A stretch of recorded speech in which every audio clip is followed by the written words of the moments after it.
Hey there guys, Artistic Nick here, thanks for the click. In today's drawing tutorial, I'm going to be teaching you how to add realistic shadows to your drawings.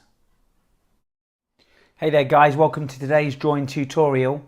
In today's video, I wanted to try and show you the differences between different types of shadows and how to make your shadows look more realistic, and just give you some real life examples of how we can develop a shadow that looks realistic as opposed to one that might look a little bit cartoony. The example that I'm going to show you is a recent drawing that I did. This is a graphite drawing. This is of my dog Kira, and I added a cast shadow. Now a cast shadow is a shadow that is being cast by something that's standing on top of something, or it might be something that's laying on top of something. So it's basically where the shadow is being cast with an object touching another. So the example that I want to give you is the shadow around the dog's feet and the actual Wellington boots themselves.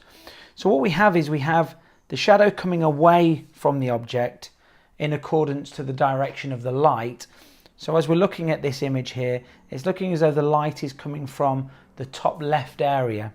So the darkest areas are going to be around the dog's feet and around the welly boots. And as this comes away, we start to fade out. And I'll show you this in a real life example in a second. So what I'm going to be doing is I'm going to be fading out with the value of the pencil. And I'm going to use a dark pencil here, so possibly a 2B or a 4B. And as I'm getting towards the end of the drawing, I'm actually going to be going towards a 6B in these darkest areas. But then as we're coming away from the paw that's touching the ground or the Wellington boot that's touching the ground, I'm actually going to be fading this out. So I'm not going to be pressing as hard. I'm going to be lightly adding the value. And this just gives a sense of realism, because our brains understand exactly how light works and how shadows work. So I'm going to give you an example now. I'm just going to show you exactly how that works in real life.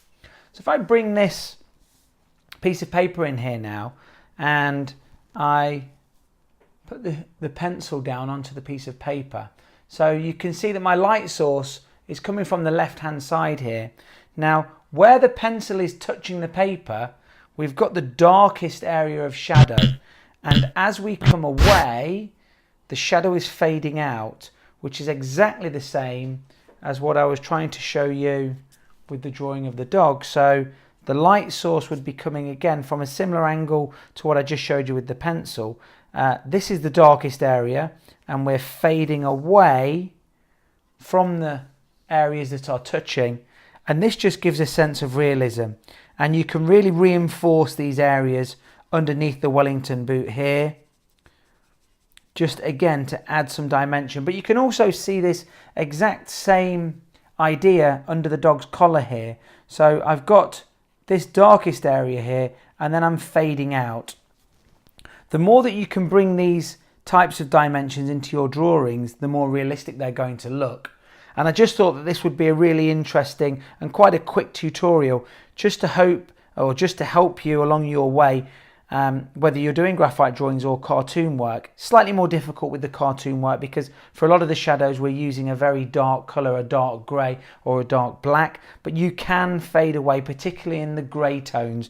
So with my Copic marker drawings, I will use a cool grey 7 and going out maybe into a cool grey 3, and just getting that blended look to it, that gradation of tone, rather than just having a very dark looking shadow. I hope that helped you out. I certainly know that when I learnt this trick, it really helped me, and I started trying to apply this straight away. So I hope it helped you out. If you're enjoying these types of videos, then leave me a comment down below. If you have a request, don't forget to send me that. And also, don't forget to hook up with me on social media. I'm on Facebook, Instagram and Twitter. It'd be great to hear from you on there. Hope you enjoyed today's video. I'll see you in the next one. Thanks so much, guys.